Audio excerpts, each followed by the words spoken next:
chair now recognizes the ranking member of the full committee, Mr. Larsen, for 5 minutes for his opening statement. Thank you, Subcommittee Chair Perry and Ranking Member Stanton, for convening today's hearing on FEMA. The importance of this hearing can't be overstated with the recent tragedy in Texas, as it was a devastating reminder that disaster preparation and response is a life or death matter.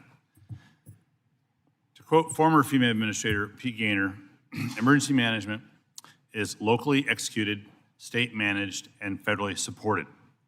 The system was created so the federal government can step in when local capacity and capability to respond to disasters has been overwhelmed. This is how emergency management has worked since President Carter created FEMA by executive order in 1979. And now the current administration has stated its desire to eliminate FEMA as it exists today and have states lead disaster response. But states already lead disaster response. That is how disaster response works. Dismantling FEMA does not empower states. It just slashes the federal safety net that serves as a backstop for critical phases of emergency management. This will not streamline disaster response and will unnecessarily inflate the impact and cost of deadly disasters. And it appears so far that 434 of 435 members in the House of Representatives agree that FEMA should not be eliminated, an outstanding majority for this body. Every congressional hearing on FEMA as well this year has concluded that FEMA should continue. And I expect that this hearing will reach the same conclusion.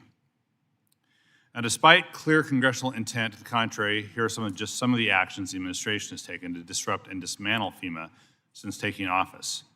Allowing DOGE unlawful access to FEMA systems, including databases with disaster survivors' private information.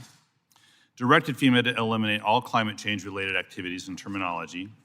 Fired 200 probationary workers and pressured over 2,000 more to quit or accept early retirement packages. Halted all FEMA work related to resilient building codes and construction standards. Stopped enforcement of the federal flood risk management standard, putting taxpayers back on the hook to rebuild infrastructure that is likely to flood again. Canceled FEMA's pre-disaster mitigation program, known as BRIC, despite clear evidence that these investments in mitigation pay for themselves many times over. Ignored statutory deadlines to facilitate FEMA disaster preparedness grants, mandated a wasteful and inefficient manual review of all grant disbursements, freezing over $100 billion in payments, ordered every grant and contract over $100,000 to be personally approved by Secretary Noem before disbursement, and ended door-to-door canvassing to help survivors register for federal aid after disasters. Now, the culmination of these efforts paint a scary picture that this country is not ready for disaster season. In 2017, Hurricanes Harvey, Irma, and Maria stretched the system. A similar hurricane season this year would break the system. So after reading your testimony, Mr. Richardson, I'm glad to hear that we both agree that FEMA should exist. That's why I've worked with Chairman Graves to draft the Fixing Emergency Management for Americans Act, or the FEMA Act. Our bill will restore FEMA to being an independent cabinet-level agency, creating a new public assistance program that gives incentives to states to prioritize resilience and rebuild quickly, improve FEMA's individual assistance program for disaster survivors by creating a universal application for federal assistance, making it easier for survivors to access resources for basic needs and housing, and restructure FEMA's mitigation programs to make funding accessible with greater speed and reliability.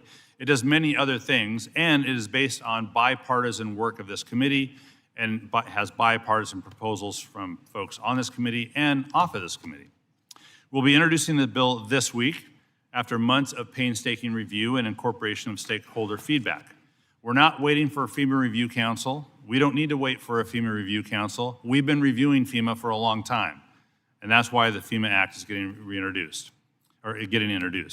So I look forward to moving this legislation through the committee and to the House floor before and hopefully having it passed by both houses of Congress and signed into law.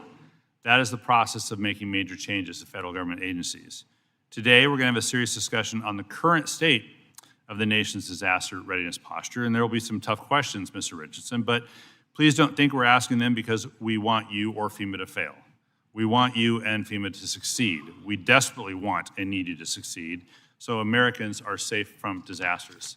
So thank you for being here. I look forward to your testimony and yield back.